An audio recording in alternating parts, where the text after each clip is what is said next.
So welcome to Jessica Grose. Thanks for joining on this podcast.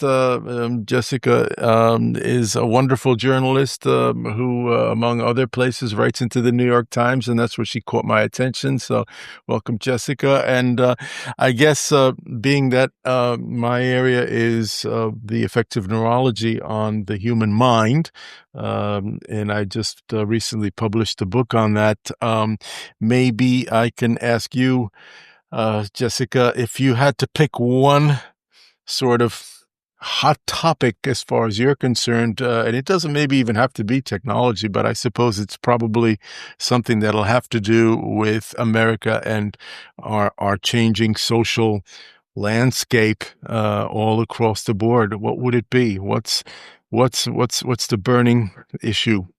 Definitely AI.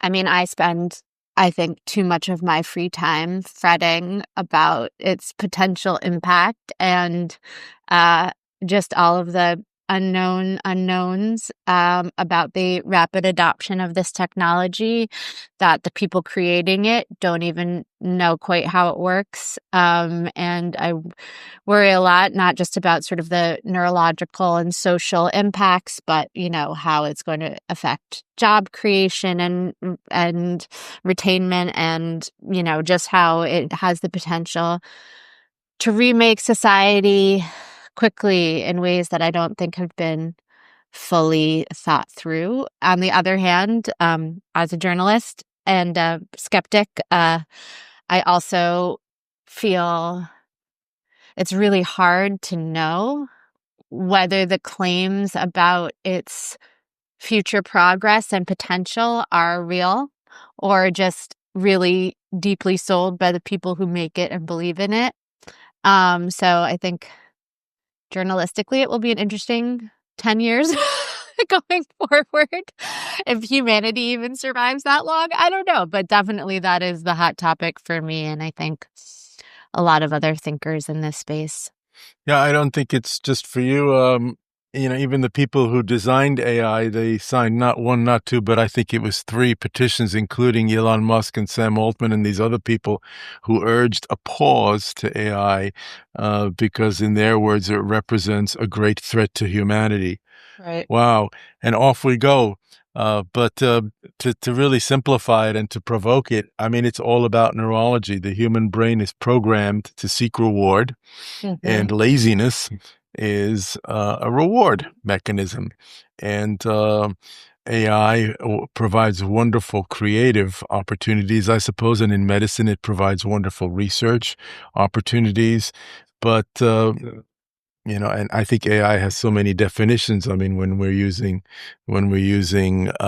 Google Maps, or we're using some sort of navigator, I suppose that's AI too. But for the common man, AI is ChatGPT. And for the average student, certainly in America, I think I read somewhere that 70% of students are now using AI on a regular basis to write their essays, to do their homework, to get through their classes, and so on and so forth. And in neurology, and not just in neurology, there's a term called use it or lose it. And we're seeing with any kind of screen use, because most people don't use screens intelligently. They don't use it to design a new drug or a teleporter or something. They use it to get on TikTok or to get lazy with AI. And we're seeing actual disintegration of the integrity of neurologic pathways, cell-to-cell connections. We're seeing, metaphorically speaking, water leak into the central switchboards of the brains of people who are using video games to excess, and so on and so forth. There's absolutely nothing good. There isn't a single study that's shown that AI has increased human intelligence, IQ, that it's decreased anxiety or depression, that it's led to any kind of measurable increase in any good human index. But we're continuing to pursue. We're jumping off the cliff, without the parachute. And I'm reaching out to people like yourself at the rate of 1 or 2 per week to tell me that this is going to end well, to the journalists, to the sociologists, to the people who are on the sidewalk. And so far, I'm not getting any. I'm not getting any good responses. Okay, well, I do have a few Good, positive. good. Please bring them on. I think that the young generation is incredibly skeptical of these technologies, even as they are enticed to use them. So the statistic I read last week was that only 19% of Gen Z trust tech companies. So that's good. They at least are starting with, a healthy dislike and skepticism of these products, even though they know they can't resist using them. The other thing that I have found, at least I report mostly on things in the United States. I try to stay in my lane as much as possible because I don't want to, opine on, you know, what education is like in Austria because I simply have no idea. and, and the context that the United States exists in with our really low lack of safety net compared to peer nations, I think is unique. But and obviously we are politically polarized in the way that many places are currently politically polarized. I have discovered that skepticism and dislike of AI and screens and education is totally bipartisan. It is bipartisan. More and more parents, I think, are waking up to the incursion of screens into their kids' education at younger and younger ages with exactly as you say, no proof of better outcomes. I think that there is a subset of kids who are already high achieving, already have college educated parents who will basically learn in any context you put them in, right? So you give them, an AI tutor and they'll, and a lot of one-on-one specialized instruction and they'll do great because they'll probably do great in any educational context.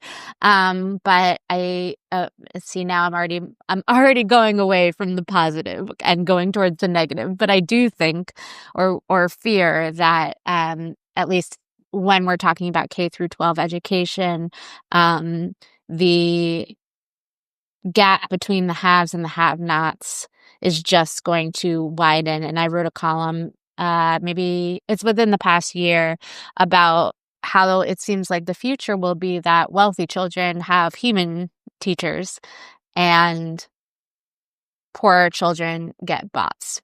And that we say that's good enough or it's better than nothing. And I, not just as a parent myself, but as someone who cares about children and their futures and their minds, I think saying it's better than nothing is such a poor excuse for the way we treat children's developing minds. Well, that's already happening, and I mean, you brought up so many things here. Children are the product of parents, and it's the parents who got Gen Z into this mess. Yep. And the parents did so because they were born into the first generation of complete peace, consumerism, and entitlement. So they weren't dealing with the things my parents dealt with, and that was, am I going to go to the gas chamber tomorrow? That's a different mindset of expectations, one that's been around for over 200,000 years, basically living to tomorrow. And today that isn't even a concern.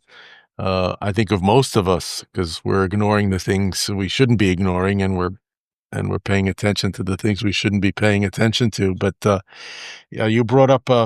I know you wrote an article called "AI Will Destroy Critical Thinking in K to 12." We know it's already doing that. But I read in the last week or so an article how digital technology and AI is actually going to widen, and you just mentioned that the scissors between the haves and the have-nots within each demographic group, not just between white people and minorities who are poor, but within the minority group, the richer of them will have that human teacher, and the poorer of them may not even have that robot, God forbid, and they'll be stuck to their phones, addicted to their phones, riding TikTok all day long. So the human the human race is going to turn into an anthill with a caste system widely separated between the queen knowers and the rest of the worker ants who are going to be at the bottom. And I think that bottom isn't going to be a 50-50 bottom. I think it's going to be like a 7%, 93%. It's going to be a pin. It's not going to be a wide pyramid, Yeah. And this has happened with, the emergence of the screen on the telephone, the iPhone, is 17 years. And 17 years have changed the evolutionary trajectory of mankind more than the last several tens of thousands of years. Now, in one of my lectures, or when I lecture, I always ask the people, is there anybody here who doesn't have a cell phone? No hands go up. I say, okay. Yeah. I'm a vinter. I also have a vineyard here in the Czech Republic. So the next Wow. thing I say is, all right, I make some good wine, and I'm willing to give any one of you a case of wine if you bring your cell phone to me at the end of this lecture and leave it here for a week. I've given out in the last several years, although I've lectured to maybe tens of thousands of people together, 4 cases of wine. That's wild. And I say, okay, is there anybody in the room? And let's be honest, you wake up, you walk out the door, you're on your way to the tram, or you get into your car, you're walking down the street, you're going to the metro, and you realize that you forgot your phone at home. Is there anybody here who will not return home to get that phone? Not a single hand goes up. And in 17 years, we've become addicted, literally addicted to digital technology and to a mechanical appendage that we all carry with us at all times, even though for some of us it's off and we have restrictions. We put restrictions on apps for our kids, and we put time restrictions. We still have to have that thing with us. And once in a while, I think that it's we- amazing. we've It's amazing. But in their slight defense, we've created so many systems that require you to have a phone. I'm thinking here in the United States, in New York City, they're phasing out Metro cards, right? Which are the physical card that you swipe. Right. And now you have to have this Omni Pass, which Yes. is mostly on your phone. Right. And so if you forgot the phone, you can't get on the subway, you can't go about your day. And this is the really frustrating thing to me about the way, so in the United States, there's a lot of localized controls over schools. So each district can basically make their own policies, and each state makes larger deals about curriculum and has their own set curriculum. The wisdom of such a thing, let's not get into it. No, I would like to see more centralized control and uniformity in terms of school in the United States, but this is a system we have.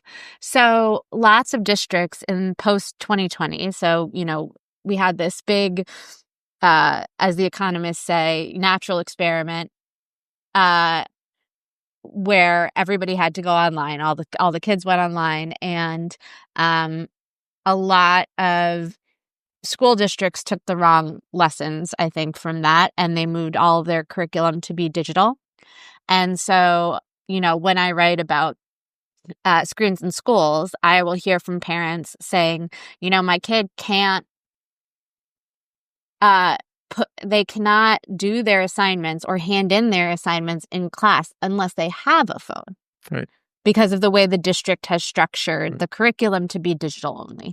And so even, for parents and teenagers who want a less screen-filled life, there's so many structural roadblocks to get there. And that I find to be the sort of scariest part, right? Because even if you as an individual are trying to, live your life as low tech as possible. You can't. Yeah, you can't. No. It'll cut off access to many, many necessary goods and services that you need to sort of get around just in a basic way. Yeah, and that's the bottom line. That's not only are those roadblocks, but those roadblocks are active one-way streets to the owners of those roadblocks, who constantly use that information to create algorithms which basically suck humankind down into this drain of forced digital usage, which is why in my book I give us about 20 to 25 years maximum before what I call the big reset happens, because people ask me at the end of the lectures, okay, so all right, well, what's going to happen? And option number one is the one you write in one of your articles: the youth give me hope for a more humane and less polarized future. It feels like we're at an inflection point right now. And I ask myself, are we? And if so, maybe among certain Gen Z users we are, but not to get down on them. But then again, as I said, most of them are using AI to do all of their work. Most of them Yeah. have not read a book from cover to cover. You're probably aware of a recent study where less than 20% of applicants to Ivy League schools read a book from cover to cover, which is why they're getting taught in snippets because they I can't know. handle. I find it just so, it's so, look, I'm Get the privileged. gun. I'm privileged. I'm an English major. Both my Yeah. husband and I went to college, good colleges, Yeah. good Well, whatever. I went to Columbia and we had forced reading there. That was Yeah, forced but reading my down. children who Right. are 9 and 12, my 12-year-old devours books. She's 12. Like, in my own household that I have control over, like it's so strange to read the statistics, which I believe, right? And then see my kids and their friends who are similarly privileged and college educated parents who are aware of the dangers of tech and really care about it, having such a different life experience, which feels both unfair, but also kind of does show you that it's possible, right? Like I don't. Well, it's possible, but it shouldn't be difficult. No, it shouldn't be difficult. It shouldn't mean that you have to go out of your way to explain to your kids why you're limiting a toxic product for their brains, which every single one of their peers has. It's almost a surreal horror show that's taking so I place. will tell you again, and on the sort of positive front, I do see, even in the past 5 years, a shift where parents are delaying giving their kids cell phones much longer. There's a pledge here called "Wait Until 8th," Right, I just where saw it today. Yep. a lot of parents have. Is it the majority? I actually haven't looked at those statistics recently to see if the age of first cell phone is getting pushed back.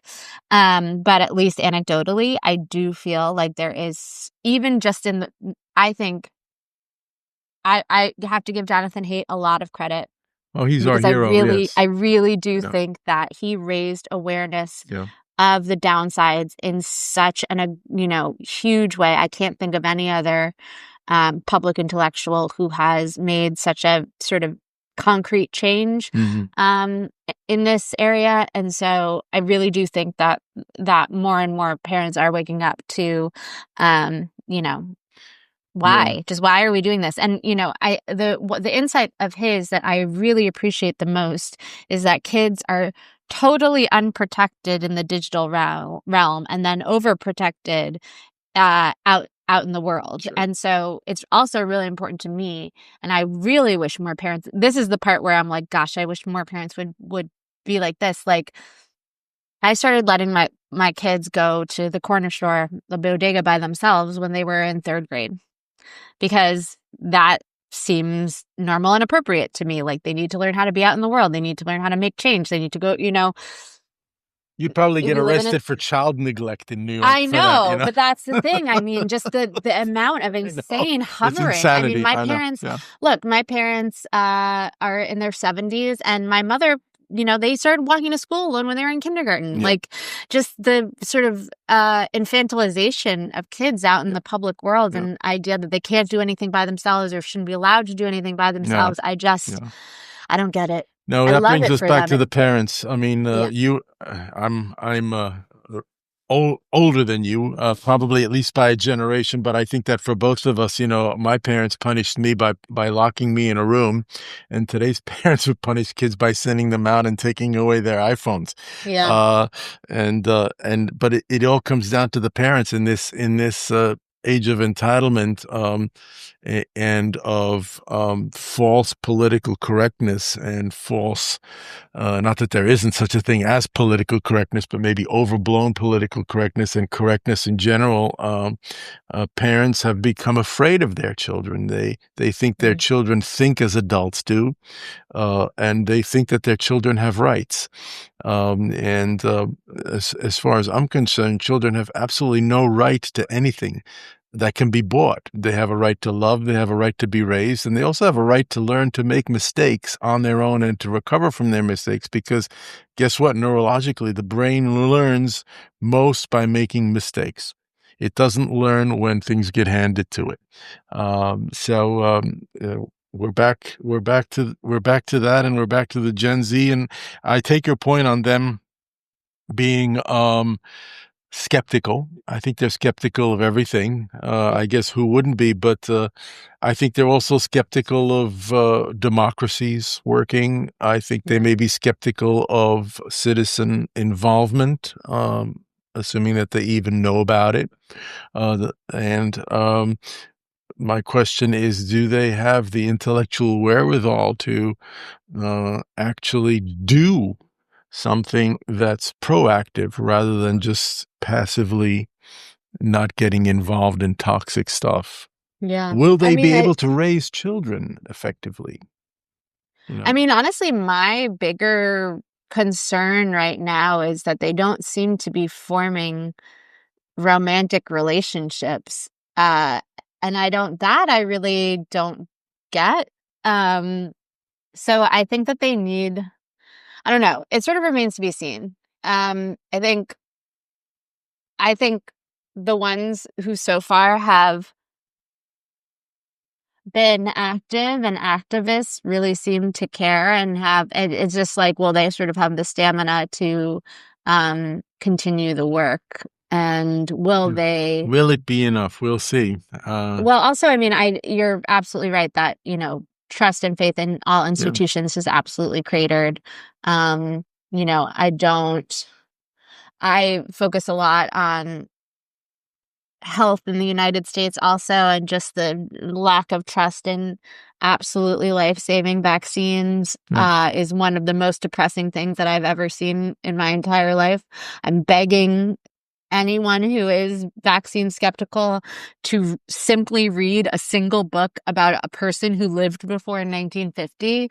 Like, if you read any historical biographies that have nothing to do with vaccination, every single person in them, there's an offhand reference to, they were, quarantined for 6 months because they had whooping cough, or so-and-so was separated from, or, their sister died in infancy. It's just like, get a clue. I just don't, I'm really losing patience about it. I can understand skepticism of the COVID vaccine because it's new.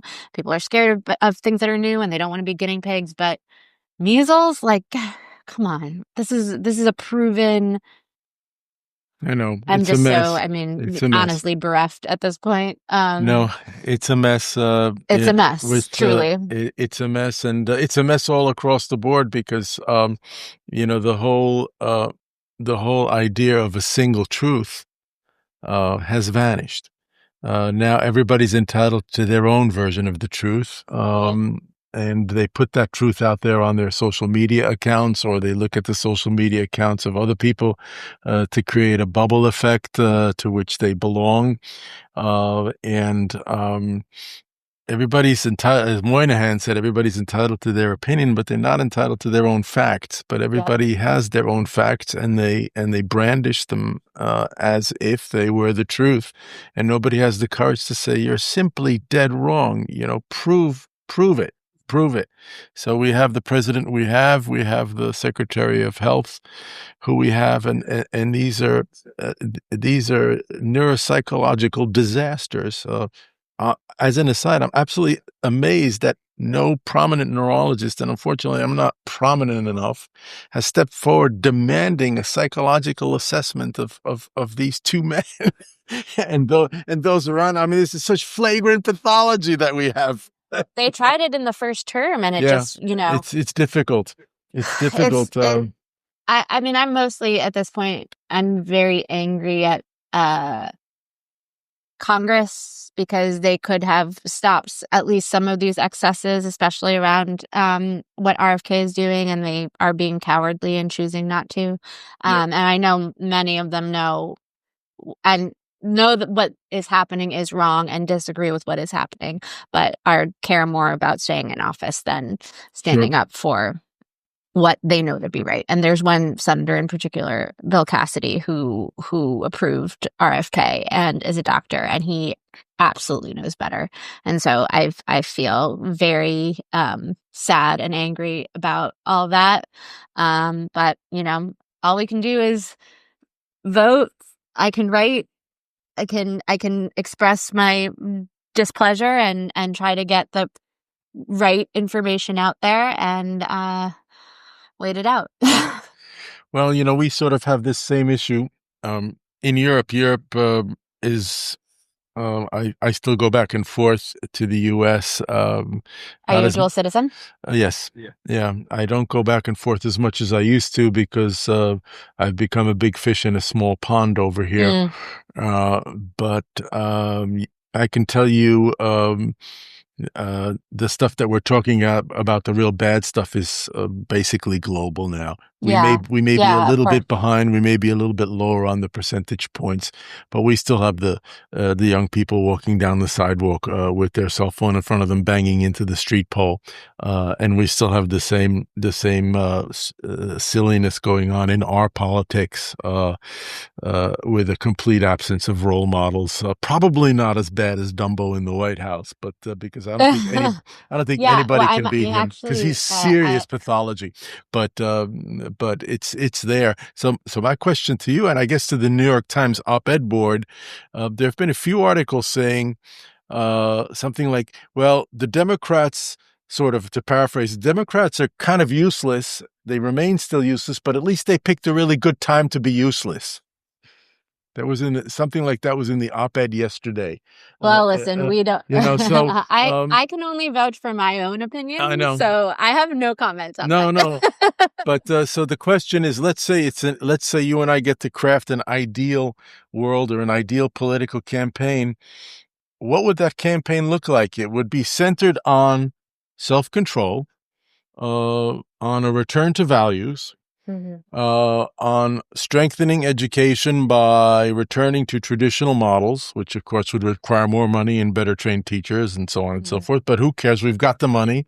On paying attention to global warming, on healthcare, a big one on healthcare, on putting healthcare back, at least as far as supervisory and regulatory boards are concerned, on funding education. All of this would cost money. And every single voter would say, yeah, but what's in it for me? Yeah.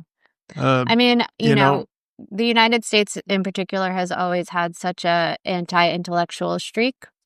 So my grandparents were Austrian Holocaust survivors, and I am now a dual citizen of Austria and the United States, and so are my daughters. Everyone from my mother on down, and sometimes I'm just like, you may end up moving here. I'm not, listen, I'm American through and through. I don't know if I can leave New York. I love New York. New York is its own. New York is New York. I'm a born New Yorker, so I know what you're talking about. I've lived in New York, the New York State, my entire life except for 4 years in college. So, but I don't know how we get more Americans to care about education and value education. That to me is sort of the baseline. Like, or just to care about values, you know, just to you know, wake up in the morning and to see a picture, a White House released picture of Donald Trump in a Superman outfit, or a White House released picture of Donald Trump as the Pope, and say, what the is going on here? You get rid of this person now. This kind of stuff here in Lucky, I'm happy to say, is probably not as accepted here in Europe as it is in the States. But Yeah. even I mean, to it's me, just it's a the nightmare. Yeah, hypocrisy is so galling because, of course, Donald Trump went to an Ivy League school. J.D. Vance went to an Ivy League school. Pete Hegseth went to an Ivy League school.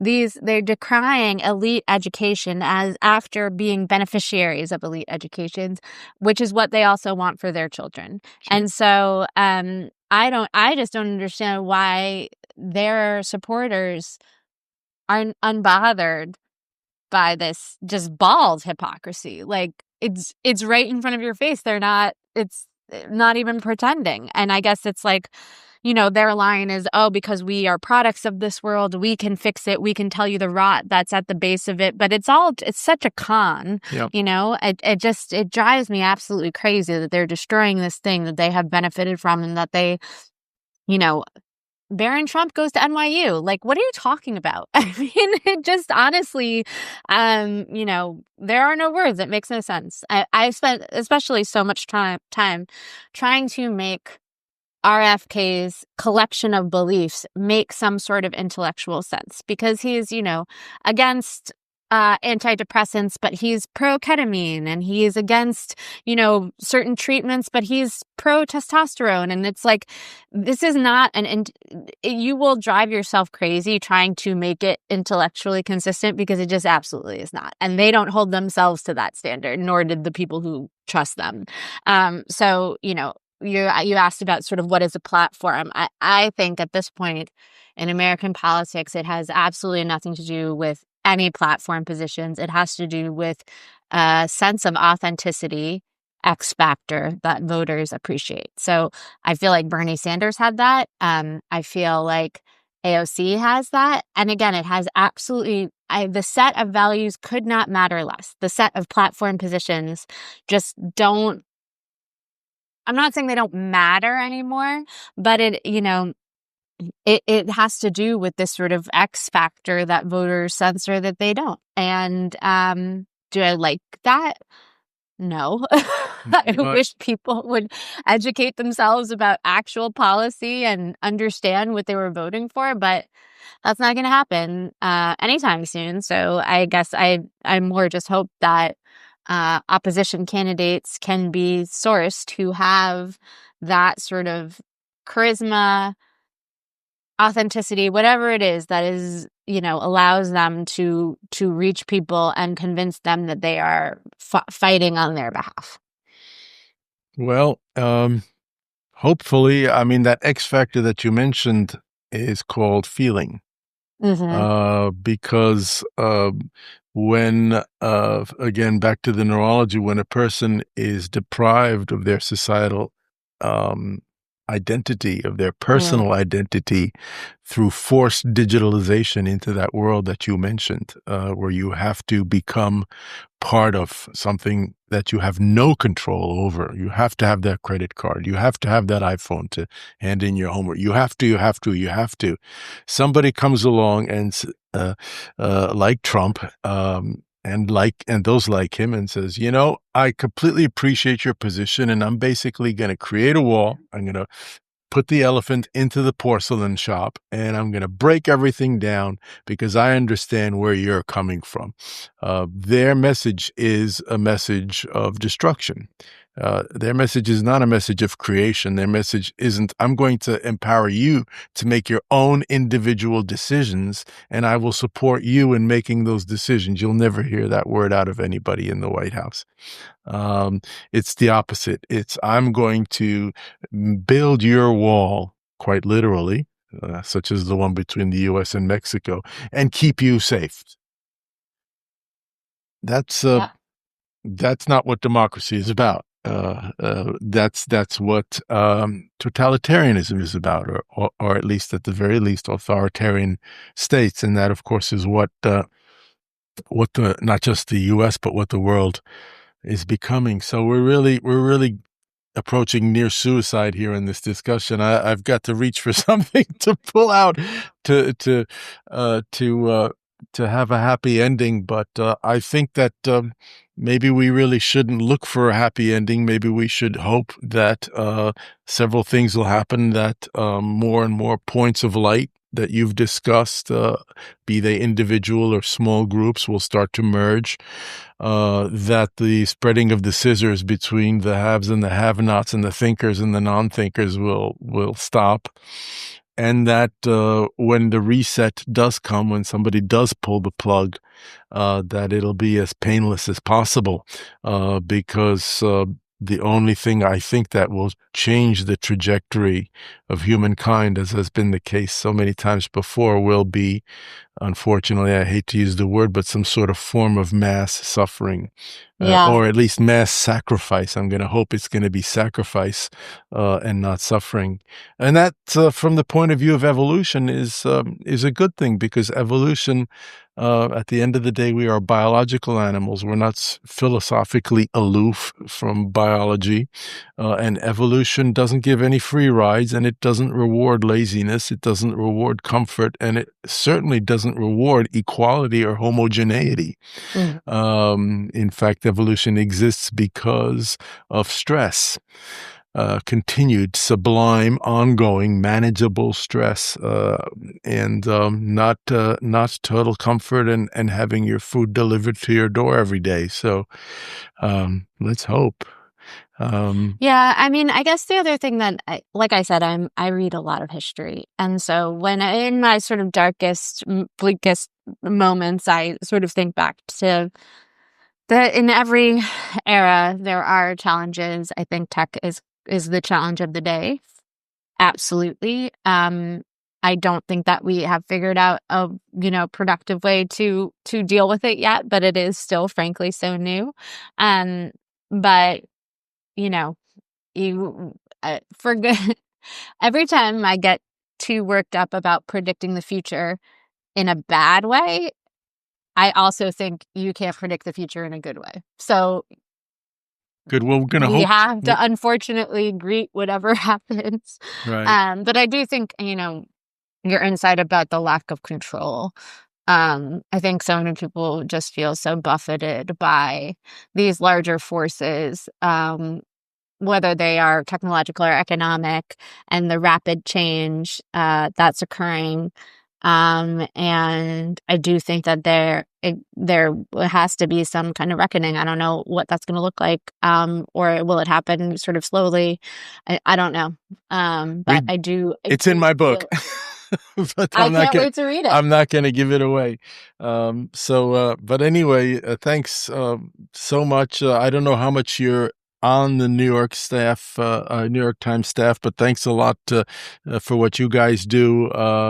And I know the paper is one of the few bright points of light. I'm not sure I agree with everything that they write, and that's exactly the way it should be, because I need to read stuff that I don't agree with. I will say that has been a very frustrating aspect of being someone who, even when I was on the news side, now I'm on the opinion side, I'm still a staffer.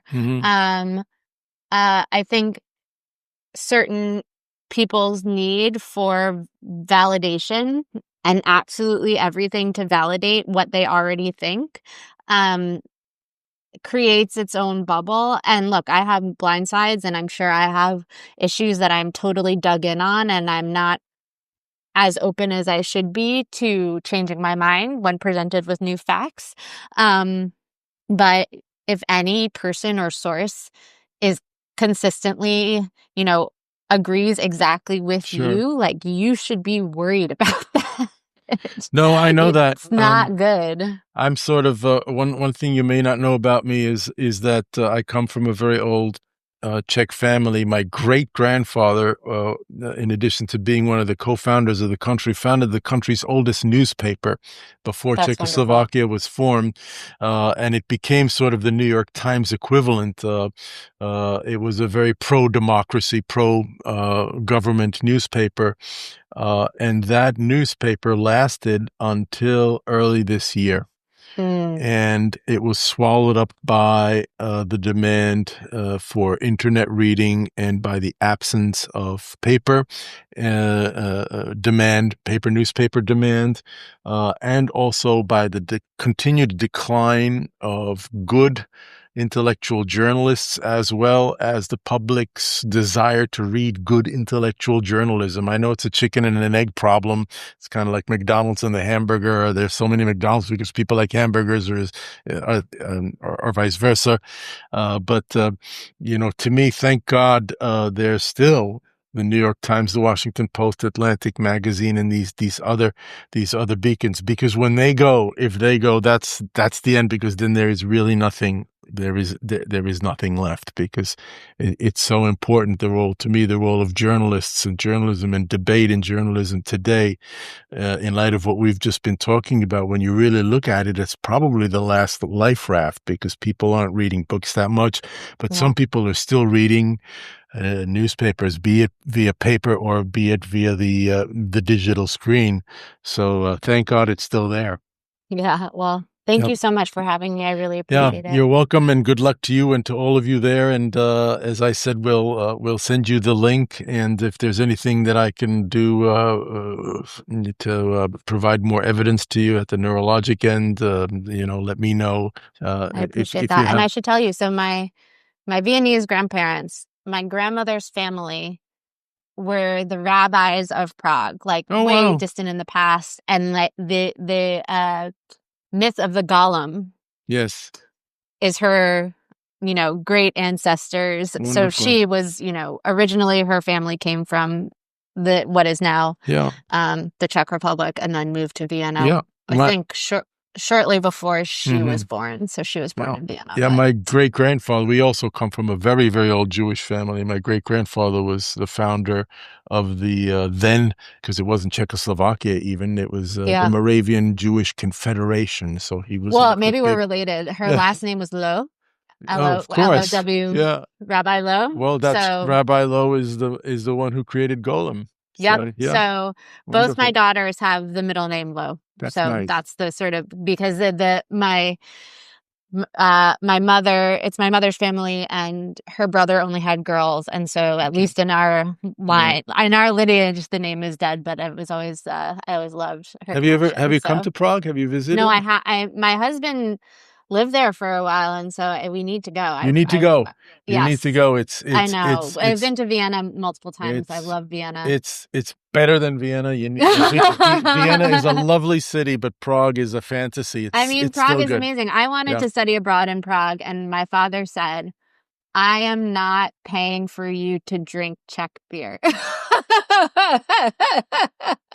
Don't like your father. Czech beer is the best in the world, and we drink the most of it. And I'm going to go and have one. In his defense, he was like, you're not going to get as good an education as if I went to Brown, as if you stay at Brown for the semester. He's all you're going to do right, is drink Czech beer. And he was right, but that's its own experience. I would let my children go drink. So we're going to close the circle. You're going to come to Prague, and I'm going to buy you the best Czech beer, although any Czech beer is a good beer. That. So I am here. You know how to find me, and I'll be looking forward to seeing you soon. And Great. stay Let me in know touch. if you're in New York. I will. Thank you. I'm going to sign off now. You as well. Bye-bye now.